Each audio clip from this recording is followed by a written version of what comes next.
Look first to Minnesota. If Sam Darnold, if they let him out of the building there, maybe he's a guy you look at. He's 27. He could be something more than a one-year stopgap if he plays the way he played last year. You look at an Aaron Rodgers, who probably at this point is just a one-year stopgap. Maybe you draft a guy in the middle or later rounds and develop him. And then, they have Russell Wilson, who knows the new Raiders head coach, Pete Carroll, from their time together in Seattle, which might not have always been super rosy, but my understanding is the two of them have patched things up, and that's a possibility for the Raiders as well. So they'll look everywhere.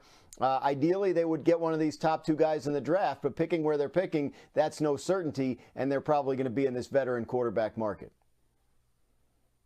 Yeah, they definitely need to be in the veteran quarterback market because the two guys they had last year weren't very good. How about this, Dan? Let's have some fun. How about giving them Jameis Winston? All right, Jameis is a guy who was a former number one overall pick. You could bring him in there. He is a guy who could come in and man your offense, a pocket quarterback. He could command the offense to allow your rookie quarterback that you're going to draft with the 6th pick overall. You ready for this one? Ding, ding, ding. How about they get Shedeur Sanders? We all know how fond Tom Brady is of Shedeur Sanders. So now you have Jameis Winston, the pocket quarterback. You get Shedeur Sanders, the pocket quarterback. He can mentor him, although I hope he doesn't teach him how to throw 30 picks, but that's for another day. And now you have your succession plan. And more importantly, there won't be any animosity because Jameis comes in knowing that he is just a placeholder until Shedeur Sanders gets ready. I think that would be the perfect plan for the Las Vegas Raiders. Yeah, you certainly don't want him to learn about the throwing the ball away part from Jameis, but Sanders, much like Jameis, can air it out. 64 touchdowns in 2 years at Colorado, making him the Buffalo's all-time leader in passing touchdowns. So the Raiders have that 6th pick in the draft. They're looking for their quarterback. The Bears already have theirs, right? It's Caleb Williams. But he was sacked a league high 68 times last season. So today they acquired Chiefs for all-pro guard Joe Thuney for a 4th-round pick. Yesterday, they made a trade with the Rams for guard Jonah Jackson, and new coach Ben Johnson concentrating very clearly on the trenches. So Chicago makes some moves to help their quarterback. But, Dan, how are these additions going to help Williams in his sophomore year? Well, ideally, they'll knock that sack number down from 68, and he won't get hit quite as much as he was this year. I mean, that's kind of been the priority for Chicago heading into this offseason. Upgrade the offensive line, upgrade the pass protection. Ben Johnson, their new head coach, you mentioned he comes from Detroit, where their success was really rooted in one of the best offensive lines in the league for the last couple of years. So he knows firsthand the importance of that. Adding these guys will help protect Caleb Williams. It will help them build a more effective running game, which in turn will further help protect Caleb Williams and just really lay the foundation for what Ben Johnson hopes can be an explosive offense sooner rather than later. And there's that word again, Groz, hope, because right now I think that's all they have in Kansas City is they can hope that they can figure out how to block for Patrick Mahomes. Like the only time he's lost the Super Bowl, they couldn't protect him. And so here's what they do. They take the left guard, move him to left tackle, and that didn't work. And so now we're going to trade the left guard. And so now you need a left tackle, you need a left guard, and the right tackle wasn't very good. So out of your 5 offensive line spots, you have 2, in the words of Spades, you have 2 for sures. They got a lot of maybes on that offensive line. I'm quite not sure what Brett Veach is doing. I know Patrick Mahomes probably feels the same way. At some point, they're going to have to protect Patrick Mahomes because if he's protected, he's shown you he's the best player in football. You're absolutely right. Protect the franchise. He was sacked a career-high 36 times last season, unable to get it done. Fellas, thank you for joining. Story in the NFL. Adam Schefter reports Seahawks Pro Bowl receiver DK Metcalf requesting a trade after 2 weeks of discussions with the team. He's averaged over 1,000 receiving yards in his 6 seasons in Seattle. The Seahawks already releasing Tyler Lockett, so that receiver room looking a little bit bare. For much more on this, let's bring in our NFL insider, Dan Graziano, and our 2-time Super Bowl champ, Booger McFarland. I'll start with you, Dan. What are you hearing about which teams could be in the mix to trade for Metcalf? Yeah, Elle, I feel like it's the same teams over the past year that have been looking for number 1 receivers. Remember, like when Brandon Ayuk was available last summer. Think about the Patriots. Think about the Steelers, the Broncos, the Ravens. DK Metcalf is a number 1 wide receiver who's 27 years old. He is different from the other wide receivers that are going to be on this market. He's younger than guys like Devontae Adams and Tyler Lockett and Christian Kirk. You know, he's bigger and stronger than really anyone that plays the wide receiver position in the history of the world. So he's going to have some appeal to teams that are looking for that anchor wide receiver for their wide receiver room, as opposed to the teams that are looking for a 2 or a 3 to complement the superstar. I completely agree with you, Dan. And when you think about anchor wide receivers, you're talking about number 1 guys, and I like to pair them with young quarterbacks. How about Jordan Love with DK Metcalf in Green Bay? How about Michael Penix Jr. with DK Metcalf in Atlanta? I think wherever he goes, he's going to be looking for a new contract. I would love to pair him with a young quarterback. And to me, that's the best way you go about doing this. Just the way they did with A.J. Brown and Jalen Hurts. You give your young quarterback a veteran wide receiver, somebody to throw the ball to, a bona fide number 1. Green Bay and Atlanta, Dan, are the first 2 teams come to mind. I would love to see that fit. Yeah, and you talk about a team like Atlanta that has some skill position players. Maybe they could send back towards Seattle to make that trade happen as well. Metcalf, by the way, coming off of a 66-catch, 992-yard, 5-touchdown season, missed 2 games with a knee injury. The Cowboys also, though, have some decisions they need to make, and they're getting in position. Todd Archer reports they restructured quarterback Dak Prescott's contract, created over $36 million in cap space. He was due to carry the biggest cap hit in the league at $89 million. The move comes after Dallas also restructured CeeDee Lamb's contract. In fact, if you take a look at the last couple of days, the boys have created about $56.6 million in cap room. Dallas had already inked star defensive tackle Osa Odigizua to a 4-year, $80 million deal, but still had decisions to make at running back and in both trenches. So, Dan, what areas are the Cowboys hoping they can address with this newfound cap space?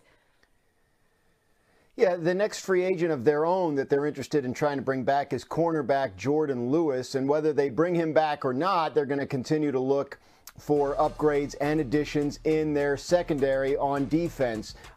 This cap space was always going to be there. The Dak Prescott and CeeDee Lamb deals were built to be reconstructed this way in the second year. So they'll use the cap space to fortify on defense. They'll look to upgrade on the defensive line alongside Micah Parsons and Oso Odigizua, especially if they don't bring back DeMarcus Lawrence. And then on offense, they're looking for a number 2 wide receiver behind CeeDee Lamb and a dynamic playmaker, ideally at running back, to pair with Rico Dowdle, who they'd like to bring back. He was a good performer for them late in the year last year. So Dallas' plan doesn't really change because all of a sudden they found cap space. They always knew it was going to be there. Those are the areas they're looking to attack.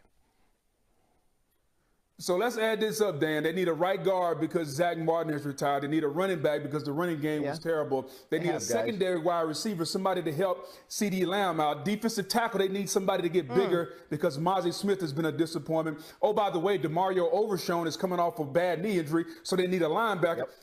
Stop me when I run out of time here because they need a bunch of stuff. Overall, they need a talent upgrade so they can continue to free up money. But when are they going to free up and get some more talent? Dallas has to become a way more talented team. You're right, though, but a lot of that, to Dan's point, does start with their running back. I mean, Rico Dowdle aside, they were 30th in the NFL in yards per rush attempt. They had 6 rushing scores last year, dead last in the league. That might be a good place to start, I'm just saying, along that laundry list of other things. Booger, McFarland, Dan Graziano, a 3-year, $106.5 million extensions. It includes over $91 million guaranteed, making him the highest paid non-quarterback in NFL history. So the Raiders lock up 1 star. They still need a quarterback. Thoughts on that? First year off an Achilles is one of the hardest things to do. You've seen it happen with Kirk. Kirk had a down year. It happened with Aaron. I mean, he struggled, like you said, early on, but he got better as the season went. I think with all the doubt and all the negativity around Aaron Rodgers, he needs to retire, things like that. You know, he's getting caught by the Jets. I think he's going to come back and have a – I mean, I know he's 42 or 41. Are you going to say MVP? No, I think he's going to have a big year this year, and I hope it's in our town. Well, be intentional about what you want, Max Crosby. Dan Graziano, Booger McFarland are back with us. Gardner Minshew is expected to be released by the Raiders. A few veteran quarterbacks are on the open market. So, Dan, what is their priority under center, that being Vegas? Well, their priority under center is to find the long-term solution at quarterback, ideally in the draft. But where they're picking, and given the quarterbacks in this year's draft, that may not be possible this year. So if you're the Raiders, I do think you're looking at that veteran quarterback market. And I think, The speculation surrounding the Minnesota Vikings quarterback situation continues. And now new rumors are emerging about the possible re-signing of Sam Darnold. The big question is, will he accept a contract with a competition clause against young J.J. McCarthy? Let's explore all the details of this situation and what it could mean for the team's future. Before diving into the details of Darnold's possible re-signing, it's important to highlight the impact this deal could have on McCarthy's future, the former first-round draft pick. The team seems focused on giving him a real opportunity to become the starting QB, which could complicate things with Darnold. What will the dynamic between these two quarterbacks be like? The proposal the Minnesota Vikings are considering for Sam Darnold involves a one-year contract worth around $20 to $25 million. However, this return to the team would come with a very specific clause.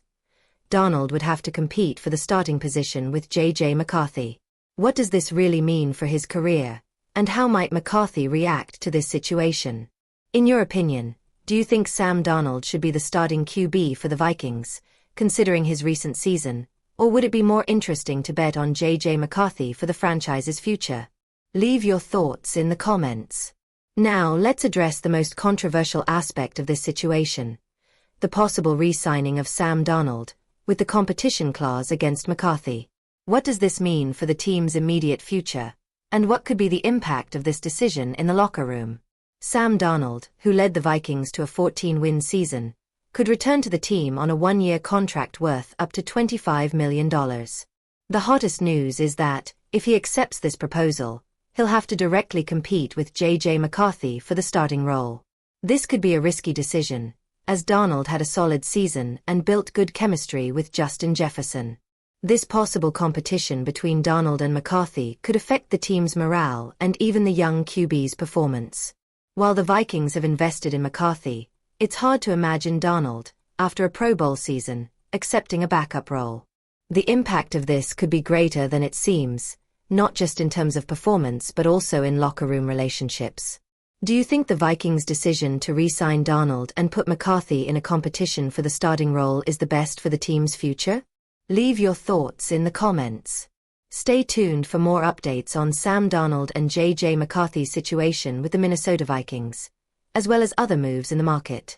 See you in the next video.